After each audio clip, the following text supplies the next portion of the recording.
Hello my dear SSLC students, welcome to Happy Learning YouTube channel. Again in this video we are discussing SSLC model question paper number 4 released by SSLC board. We will discuss only grammar questions in this video. ಎಲ್ಲ model question paper ಮತ್ತೆ ಮೂರು state level ಪ್ರಿಪರೇಟರಿಯಲ್ಲಿ ಬಂದಿರತಕ್ಕಂತಹ ಮಾದರಿಯಲ್ಲಿಯೇ ನಿಮಗೆ ಈ ಒಂದು grammar questions ಗಳು ಬರ್ತವೆ. 1 to 16 grammar questions and 17 editing ಅಂತ ಬರುತ್ತೆ ಕಾಂಪ್ರಿಹೆನ್ಷನ್ ಅಲ್ಲಿ. So let's discuss. ನಿಮಗೆ ಹೆಚ್ಚು ಕ್ವಶನ್ ಪೇಪರ್ಗಳನ್ನ ಸಾಲ್ವ್ ಮಾಡಿದಷ್ಟು ನಿಮಗೆ ಕಾನ್ಫಿಡೆನ್ಸ್ ಬೂಸ್ಟ್ ಆಗುತ್ತೆ and then you will write exam without fear. Choose the appropriate question tag for the following statement. 4 MCQs ಇರುತ್ತೆ. ಈ ಒಂದು ಸೆಂಟೆನ್ಸ್ ಗೆ ಸಂಬಂಧಿಸಿದಂತೆ ಕ್ವಶನ್ ಟ್ಯಾಗ್ ಅನ್ನು workers participated in the blood donation camp. So this sentence is in the positive form. Positive ಅಂದ್ರೆ ಒಂದೇ, affirmative ಅಂದ್ರೆ ಒಂದೇ. ಸೆಂಟೆನ್ಸ್ ಪಾಸಿಟಿವ್ ಇದ್ರೆ ಕ್ವಶನ್ ಟ್ಯಾಗ್ ನೆಗೆಟಿವ್ ಇರುತ್ತೆ. ಸೊ ಇಲ್ಲಿ ಸಬ್ಜೆಕ್ಟ್ ಅನ್ನು ಹಾಕೋಣ, ವರ್ಕರ್ ಸಬ್ಜೆಕ್ಟ್ ದೇ ಆಗುತ್ತೆ. ಪಾರ್ಟಿಸಿಪೇಟೆಡ್ ಅನ್ನೋ ವರ್ಬ್ ಇದೆಯಲ್ಲ, this is in the past tense. So V2 ಇದೆ ಇಲ್ಲಿ. ಡಿಡ್ ಪ್ಲಸ್ ಪಾರ್ಟಿಸಿಪೇಟ್ ಡಿವೈಡ್ ಮಾಡಿದ್ರೆ ಡಿಡ್ ಪ್ಲಸ್ ಪಾರ್ಟಿಸಿಪೇಟ್ ಆಗುತ್ತೆ. ಈ ಡಿಡ್ ಅನ್ನ ಹೆಲ್ಪಿಂಗ್ ವರ್ಬನ್ನ ತಗೊಳ್ಳೋಣ. ಸೊ ಡಿಡ್ ಎಲ್ಲಿದೆ ಇಲ್ಲಿ ಅಂಡರ್ಲೈನ್ ಮಾಡ್ಕೊಳ್ಳಿ ಎರಡರಲ್ಲಿ. ಸೊ ಸೆಂಟೆನ್ಸ್ ಅಫರ್ಮೇಟಿವ್ ಅಂದ್ರೆ ಪಾಸಿಟಿವ್ ಅಲ್ಲಿದೆ. So question tag as usual negative ಬರುತ್ತೆ. Didn't they is the correct answer. So ನೆನ್ಪಿಟ್ಕೊಳ್ಳಿ. So next question, read the following sentence and choose the infinitive. So it's very easy. Infinitive ಒಂದು formula ಇದೆ.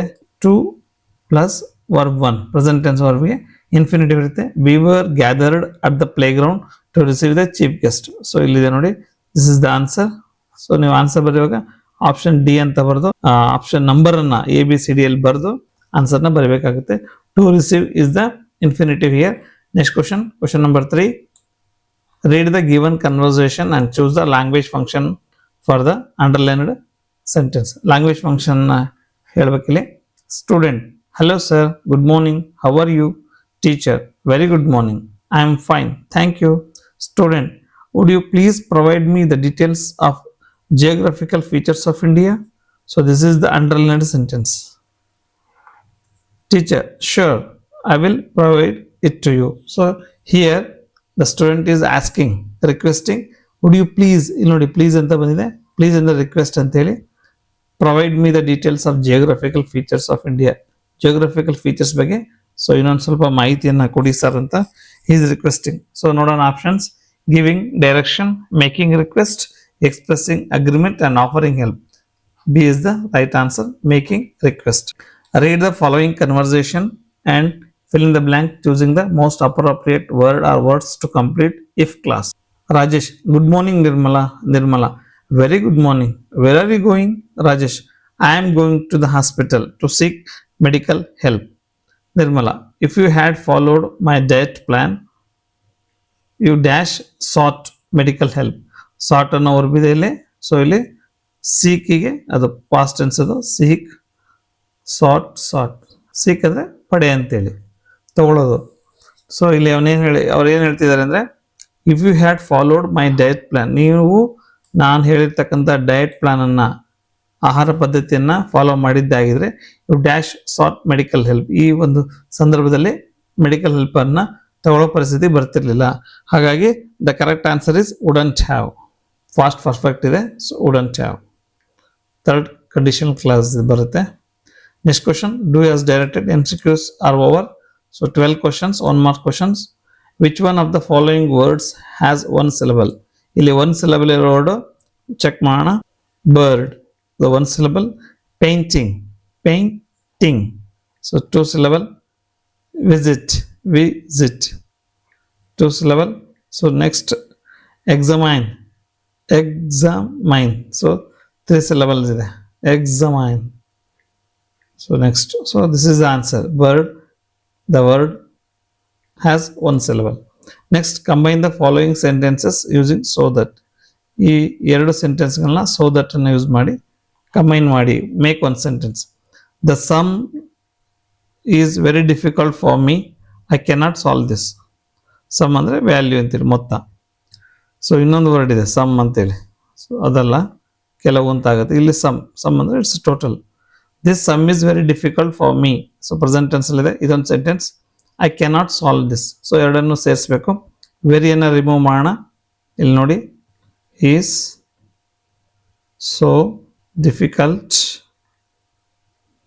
for me that I cannot solve this. So ಈ ರೀತಿ ಬರೀರಿ.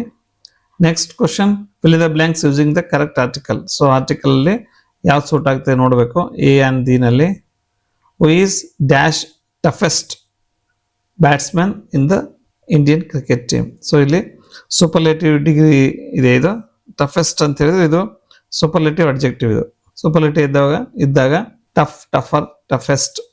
ಇಲ್ಲಿ ಯಾವಾಗಲೂ superlative adjective ಹಿಂದ್ಗಡೆ the ಬರುತ್ತೆ. So who is the toughest batsman in the Indian cricket team answer. Definite article ಬರುತ್ತೆ. Next question, identify the parts of speech of the underlined word. So ಇಲ್ಲಿ the bike started immediately ಅಂತಿದೆ. Underlined word immediately, ಇದರಲ್ಲಿ parts of speech ಯಾವುದು ಅಂತೇಳಿ. So ನೋಡಿ, the bike subject ಆಗುತ್ತೆ, started work, immediately ಏನು ಅಂತ ಕೇಳಿದ್ದಾರೆ. So this is the question mark for you. So ಇಲ್ಲಿ ಸ್ಟಾರ್ಟೆಡ್ ಇಮಿಡಿಯೇಟ್ಲಿ ಹೇಗೆ ಸ್ಟಾರ್ಟ್ ಆಯಿತು ಅಂತೇಳಿ ವರ್ಬನ್ನು ಡಿಫೈನ್ ಮಾಡುತ್ತೆ. ಹಾಗಾಗಿ ಇದು ಅಡ್ವರ್ಬ್. ಯಾವ ವರ್ಡು ವರ್ಬನ್ನು ಡಿಫೈನ್ ಮಾಡುತ್ತೆ, ಮಾಡಿಫೈ ಮಾಡುತ್ತೆ, ಅದು adverb. So adverb is the answer. Next question, fill in the blank with suitable linker. Suitable ಲಿಂಕರ್ನ ಹಾಕಿ, ಲಿಂಕಿಂಗ್ ವರ್ಡ್ ಆರ್ ಕಂಜಂಕ್ಷನ್ ಅನ್ನು ಹಾಕಿ. ಸೊ ಕಂಜಂಕ್ಷನ್ ಯಾವುದು? Students went to the theatre dash they didn't get tickets. So ಇದು past ಟೆನ್ಸಲ್ಲಿದೆ, went ಇದೆ ನೋಡಿ. So students went to the theatre, ಅವ್ರು ಥಿಯೇಟರ್ಗೆ ಹೋದರು, dash they didn't get tickets, ಅವರಿಗೆ ಟಿಕೆಟ್ಗಳು ಸಿಗಲಿಲ್ಲ. ಸೊ ಹಾಗಾದರೆ ಇದು ಆನ್ಸರ್. ಬಟ್ ಥಿಯೇಟ್ರಿಗೆ ಹೋದರು ಆದರೆ ಅವರಿಗೆ ಟಿಕೆಟ್ ಸಿಗಲಿಲ್ಲ. So but is the answer. Next question, fill in the blank with appropriate preposition. ಕನ್ನಡದಲ್ಲಿ ಉಪಸರ್ಗ ವ್ಯಯ ಅಂತೀವಿ. ಪ್ರಿಪೋಷನ್ ಸೂಟಬಲ್ ಯಾವುದೋ ಅದು ಬರೀಬೇಕು. Children were waiting dash the bus. Children were waiting for the bus. So ನಮಗೇನು ಅನಿಸುತ್ತೆ, ಬಸ್ಸಿಗೆ ಕಾಯುತ್ತಿರುತ್ತಾರೆ ಅಂತ ಕನ್ನಡದಲ್ಲಿ ನಾವು ಹೇಳ್ಬಿಡ್ತೀವಲ್ಲ. ಸೊ ಟುಗೆ ಅಂದರೆ ಟು, ಆ್ಯಕ್ಚುಲಿ ಲೆಟರ್ ರೈಟಿಂಗ್ನೆಲ್ಲ ಬರಿತೀವಲ್ಲ. ಸೊ ಬಸ್ಸಿಗೆ ಕಾಯ್ತಿದ್ದಾರೆ. Children were waiting to the bus ಅಲ್ಲ, children are waiting for the bus. Question number 11, fill in the blank with the appropriate tense form of the verbs given in brackets. Bracket ಅಲ್ಲಿ ಕೊಟ್ಟಿರ್ತಕ್ಕಂಥ ಈ verb ಫಾರ್ಮ್ಗೆ appropriate tense form ಅನ್ನು ಬರೀಬೇಕು. So ನೀವು sentence ಓದಿದ್ರೆ ಗೊತ್ತಾಗುತ್ತೆ ಯಾವ ಟೆನ್ಸ್ ಅಲ್ಲಿ ಇದೆ ಅಂತೇಳಿ. Sunil dash for his friend in the bus stop yesterday. Yesterday, so past tense. ಇತ್ತೀಚೆಗೆ ತುಂಬ ಈಸಿ ಬರ್ತಾ ಇದೆ ಎಲ್ಲ questions. If you practise more and more, then the answer will easily comes to your mind, definitely. So keep moving. Sunil dash waiting. Sunil singular ile, so past tense ಇರೋದಕ್ಕೆ was ತಗೊಳುತ್ತೆ. So B ಗ್ರೂಪಲ್ಲಿ 8 verb ಇರುತ್ತೆ, ನಾನು previous ವಿಡಿಯೋದಲ್ಲಿ ಹೇಳಿದ್ದೀನಿ. So Sunil was present ಇದ್ರೆ is ಆಗುತ್ತೆ. Sunil was, ಈ ಬಿ ಫಾರ್ಮ್ ಇರೋದ್ರಿಂದ ಇಲ್ಲಿ ವೆಯ್ಟ್ ಇದೆಯಲ್ಲ, waiting. Sunil was waiting for his friend in the bus stop yesterday. ಅವನು ನಿನ್ನೆ ಬಸ್ ಸ್ಟಾಪಲ್ಲಿ ಅವ್ರ ಫ್ರೆಂಡಿಗೆ ಕಾಯ್ತಾ ಇದ್ದೆ ಅಂತೇಳಿ ಬಿ ವೇಟಿಗೆ ವಾಸ್ ವೇಟಿಂಗ್ ಆಗುತ್ತೆ. It's easy question. Next, write the correct form of the word given in the brackets. ಬ್ರಾಕೆಟಲ್ಲಿ ಕೊಟ್ಟಿರ್ತಕ್ಕಂಥ ವರ್ಡಿಗೆ ಕರೆಕ್ಟ್ ಫಾರ್ಮ್ ಬರೀಬೇಕು ಈ ಸೆಂಟೆನ್ಸ್ಗೆ. He saw the dash of the city, past ಟೆನ್ಸಲ್ಲಿದೆ. ಸೊ ಯಾವಾಗಲೂ ವೆರಿ ವೆರಿ ಇಂಪಾರ್ಟೆಂಟ್ ನೆನ್ಪಿಟ್ಕೊಳ್ಳಿ. He saw the develop of the city ಸರಿಯಾಗಲ್ಲ, ಡೆವಲಪ್ ಅನ್ನೋದು ವರ್ಬ್ ಆಗುತ್ತೆ. ಇಲ್ಲಿ he saw the development. So development is the correct answer. ಇದು noun ಆಗುತ್ತೆ. So ಹಾಗಾಗಿ he saw the development of the city is the correct answer. Next, it's very easy question. Use the word pay as the verb in your own sentence. Pay ಅನ್ನೋ ವರ್ಡನ್ನು ನೀವು ನಿಮ್ಮ ಸ್ವಂತ ವಾಕ್ಯದಲ್ಲಿ verb ಆಗಿ ಬಳಸಿ ಅಂತ ಕ್ರಿಯಾಪದವಾಗಿ ಹೇಳಿದರೆ. I pay the money to my friend.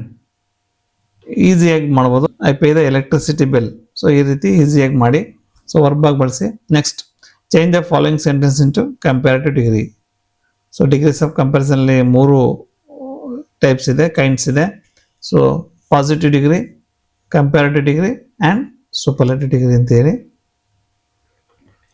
ಇಲ್ಲಿ Don Anselmo was the most generous person in the village. ಇದು ಸೂಪರ್ಲೇಟಿವ್ ಡಿಗ್ರಿ ಇಲ್ಲಿದೆ ನೋಡಿ. ಸೂಪರ್ಲೇಟಿವ್ ಅಡ್ಜೆಕ್ಟಿವ್ ಇದೆ, ದ ಮೋಸ್ಟ್. ಸೊ ಹಾಗಾಗಿ ಇದನ್ನು ಕಂಪ್ಯಾರಿಟಿವ್ ಡಿಗ್ರಿ ಮಾಡೋಣ. ಕಂಪ್ಯಾರಿಟಿವ್ ಡಿಗ್ರಿ ಕೂಡ ಸಬ್ಜೆಕ್ಟ್ ಇದನ್ನು ಕಮೆಂಟ್ಸ್ ಆಗುತ್ತೆ ನೋಡಿ. ಡಾನ್ ಆನ್ಸೆಲ್ಮೋ, ಸೊ ಪಾಸ್ಟ್ ಟೆನ್ಸಲ್ಲಿದೆ, ಅದನ್ನೇ ಬರೀಬೇಕು. ವಾಸ್, ಸೊ ಇಲ್ಲಿ ದ ಮೋಸ್ಟ್ ಇದೆ, ಮೋರ್ ಆಗುತ್ತೆ. ವಾಸ್ ಮೋರ್ ಜನರಸ್, ಜನರಸ್ಟ್ ಆ ಥರ ಇಲ್ಲ. ಕೆಲವೊಂದಕ್ಕೆ ಮೋರ್ ದ ಮೋಸ್ಟ್ ಸೇರ್ಕೊಳ್ಳುತ್ತೆ. For example beautiful, more beautiful, the most beautiful ಬರುತ್ತೆ.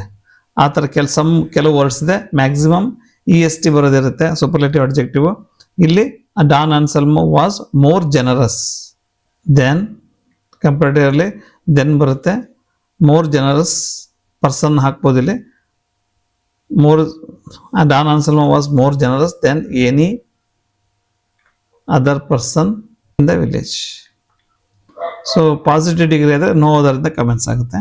So Don Anselmo was more generous than any other person in the village. This is the correct answer. Next practice ಮಾಡೋಣ. Change the following sentence into passive voice. Active voice passive voice ಅಲ್ಲಿ ಮಾಡೋಣ. ಇದು active voice ಅಲ್ಲಿದೆ. So ಈಗ passive voice ಅಲ್ಲಿ ಮಾಡೋಣ. So SVO ಇರುತ್ತೆ, subject S, sold verb and the trees is a object. ನಾನು ಮರಗಳನ್ನು ಮಾರಿದೆ. ಸೊ ಇಲ್ಲಿ ಪ್ಯಾಸಿವ್ ವಾಯ್ಸ್ ಮಾಡೋಣ. ಆಬ್ಜೆಕ್ಟ್ ಬರುತ್ತೆ ಪ್ಲಸ್ ಹೆಲ್ಪಿಂಗ್ ವರ್ಬ್ ಬರುತ್ತೆ. ಫಾರ್ಮುಲಾ ಇದು. ಸೊ ವರ್ಬಲ್ಲಿ ವರ್ಬ್ 3 ಬರುತ್ತೆ, ಅಂದರೆ PP ಬರುತ್ತೆ, ಪಾಸ್ಟ್ ಪಾರ್ಟಿಸಿಪಲ್ ಬರುತ್ತೆ, ಪ್ಲಸ್ ಅಡಿಷನಲ್ ಆಗಿ ಬೈ ಬರುತ್ತೆ. ಸೊ ದೆನ್ ಸಬ್ಜೆಕ್ಟ್ ನೋಡೋಣ. ಐ ಸೋಲ್ಡ್ ದ ಟ್ರೀಸ್, ಇದು ಪಾಸ್ಟ್ ಟೆನ್ಸಲ್ಲಿದೆ. ದ ಟ್ರೀಸ್ ಅನ್ನೋ ಆಬ್ಜೆಕ್ಟ್ ಇದೆಯಲ್ಲ ಅದನ್ನು ಫಸ್ಟ್ ಬರ್ಕೊಳ್ಳೋಣ. First letter capital. The trees did plus sell. 3 verb ರೂಪಗಳನ್ನ ನೋಡಿದ್ರೆ ನಾವು V1, V2, V3 ನೋಡಿದರೆ ಸೆಲ್ ಅಂದರೆ ಮಾರು ಅಂತೇಳಿ. ಸೆಲ್ ಪಾಸ್ಟ್ ಟೆನ್ಸ್ ಸೋಲ್ಡ್, ಹಾಗೆ PP ಕೂಡ ಸೋಲ್ಡ್, ಪಾಸ್ಟ್ ಪಾರ್ಟಿಸಿಪಲ್ ಕೂಡ ಸೋಲ್ಡ್ ಆಗುತ್ತೆ. ದ ಟ್ರೀಸ್ ಇಲ್ಲಿ ಪಾಸ್ಟ್ ಟೆನ್ಸ್ ಇದೆಯಲ್ಲ ಹಾಗಾಗಿ ಪ್ಲೂರಲ್. ದ ಟ್ರೀಸ್ ವರ್ ಅನ್ನೋ ಹೆಲ್ಪಿಂಗ್ ವರ್ಬ್ ಬರುತ್ತೆ. The trees were. So PP ಯಾವುದು? Sold. Sell sold sold PP ಬರೆದ್ವಿ ಫಾರ್ಮುಲಾ ಪ್ರಕಾರ. ನೆಕ್ಸ್ಟ್ ಬೈ, ಐ ಇರೋದು ಮೀ ಆಗುತ್ತೆ. So this is the answer. The trees were sold by me. ಡಾನ್ answer ಹೇಳೋದು. So ಈ formula ನೆನ್ಪಿಟ್ಕೊಂಡ್ರೆ active voice and passive voice ತುಂಬ easy ಆಗುತ್ತೆ. So next question 16. Read the following conversation and change the underlined sentence into reported speech, indirect speech. Reported ಸ್ಪೀಚ್ಗೆ ಮಾಡಬೇಕಿಲ್ಲ ಈ ಒಂದು underlined ಸೆಂಟೆನ್ಸನ್ನು. Kusuma, hello Rameshwari, how are you? Rameshwari, fine thank you. Kusuma, when are you coming to school? Rameshwari, I am coming to school tomorrow. So ಇಲ್ಲಿ she is asking when are you coming to school. Rameshwari answered I am coming to school tomorrow. ಅದನ್ನು ನಾವು indirect speech ಅಥವಾ reported speech ಮಾಡಬೇಕು. Already ಒಂದು 30% ಅವರೇ ಕೊಟ್ಟಿದ್ದಾರೆ. So tense change ಆಗುತ್ತೆ. ಇಲ್ಲಿ ನೋಡಿ, ಐ ಆಮ್ ಕಮಿಂಗ್ ಇರೋದಂದ್ರೆ ಐ ಆಮ್ ಕಮಿಂಗ್, ಇದು ಪ್ರೆಸೆಂಟ್ ಕಂಟಿನ್ಯೂಸ್ ಟೆನ್ಸಲ್ಲಿ ಇದೆ. ಸೊ ಟೆನ್ಸ್ ಚೇಂಜ್ ಆದಾಗ ಏನಾಗುತ್ತೆ, ಅದು ಪಾಸ್ಟ್ ಕಂಟಿನ್ಯೂಸ್ ಆಗುತ್ತೆ. ಆಕ್ಟಿವ್ ವಾಯ್ಸ್ ಪ್ಯಾಸಿವ್ ವಾಯ್ಸಲ್ಲಿ ಟೆನ್ಸ್ ಚೇಂಜ್ ಆಗಲ್ಲ, ಬಟ್ ಇದರಲ್ಲಿ ಟೆನ್ಸ್ ಚೇಂಜ್ ಆಗುತ್ತೆ, ನೆನ್ಪಿಟ್ಕೊಳ್ಳಿ. I am coming to school tomorrow. Rameshwari is answering. Rameshwari answered Kusuma, ಅಥವಾ ರಾಮೇಶ್ವರಿ ಸೆಡ್ ಟು ಕುಸುಮ, ಅಥವಾ ರಾಮೇಶ್ವರಿ ಟೋಲ್ಡ್ ಕುಸುಮ. ಟೋಲ್ಡ್ ಅಂದರೆ ಸೆಡ್ ಟು ಅಂತೇಳಿ. So Rameshwari told Kusuma. ಇಲ್ಲಿ ಐ ಇರೋದು ಚೇಂಜ್ ಆಗುತ್ತೆ. ವೆರಿ ಸಿಂಪಲ್ ಸೆಂಟೆನ್ಸ್ ಇದೆ. I am coming to school simple statement ಇದೆ. So Rameshwari she is a girl. She, I am ಇರೋದು ವಾಸ್ ಆಗುತ್ತೆ. She was coming to school. Tomorrow ಇರೋದು the next day ಆಗುತ್ತೆ. ನಾ ಯಾವಾಗ ಬರ್ತೀಯ, ನಾಳೆ ಬರ್ತಾ ಇದ್ದೀನಿ ಸ್ಕೂಲ್ಗೆ ಅಂತೇಳಿ. She is answering. So this is the past continuous tense.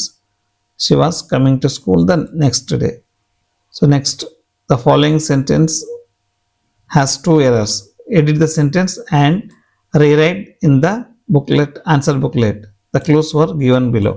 While in the USA, he was drawn to the 14th Amendment of the Constitution of the USA, which given freedom to the Black Americans. So ಇಲ್ಲಿ spelling to be corrected. ಒಂದು spelling error ಇದೆ, verbal mistake ಇದೆ. So ನೋಡೋಣ, ಕಂಡುಹಿಡಿಯೋಣ. While in the USA, he was drawn to the 14th Amendment, ಇಲ್ಲಿವರೆಗೂ ಸರಿ ಇದೆ, amendment ಸರಿ ಇದೆ, of the constitution of the USA, which given ಬರಲ್ಲ ಇಲ್ಲಿ. ಸೊ ವರ್ಬ್ ಮಿಸ್ಟೇಕ್ ಆಗಿದೆ. ಗೇವ್ ಸೊ ಗಿವನ್ ಯಾವಾಗ ಬರುತ್ತೆ ಅಂತ ಹೇಳಿದ್ರೆ V1 V2 V3 give present tense, gave past tense, V3 ಅಂದರೆ ಪಾಸ್ಟ್ ಪಾರ್ಟಿಸಿಪಲ್ ಗಿವನ್ ಆಗುತ್ತೆ. ಸೊ ಯಾವಾಗಲೂ ನೆನ್ಪಿಟ್ಕೊಳ್ಳಿ PP ಯಾವಾಗ ಬರುತ್ತೆ ಅಂತ ಹೇಳಿದ್ರೆ ಪ್ರೆಸೆಂಟ್ ಪರ್ಫೆಕ್ಟ್ ಟೆನ್ಸು ಮತ್ತು ಪಾಸ್ಟ್ ಪರ್ಫೆಕ್ಟ್ ಟೆನ್ಸಲ್ಲಿ ಬರುತ್ತೆ. ಹ್ಯಾಸ್, ಹ್ಯಾವ್ ಮತ್ತು ಹ್ಯಾಡ್ ಈ ಮೂರು ನಂತರ PP ಬರುತ್ತೆ. So this is very important, easy. So which ಇಲ್ಲಿ ಹ್ಯಾಸ್ ಹ್ಯಾಡ್ ಕೊಟ್ಟಿದ್ರೆ ಗಿವನ್ ಕರೆಕ್ಟ್ ಆಗೋದು. ಇಲ್ಲಿ ವರ್ಬಲ್ ಮಿಸ್ಟೇಕ್ಸ್ ಅಂತ ಹೇಳಿದ್ರೆ ಸೊ ಇದು ಗೇವ್ ಆಗಬೇಕು. ನೆಕ್ಸ್ಟ್ ಫ್ರೀಡಮ್ ನೋಡಿ, ಇಲ್ಲೇ ಇದೆ ಮಿಸ್ಟೇಕ್, ಸ್ಪೆಲ್ಲಿಂಗ್ ಫ್ರೀಡಮ್ ಅದಲ್ಲ, ಸೊ ಫ್ರೀಡಮ್ ಓ ಆಗಬೇಕು. So this is the answer. So it's very easy. ಇವತ್ತು ಇದಿಷ್ಟಾಗಿತ್ತು my dear students. So SSLC last model question paper released by the SSLC board. Okay, next I wish all the best for your upcoming exams. Please watch grammar videos, state level answer videos in our YouTube channel, and good luck. Until happy learning. Thank you.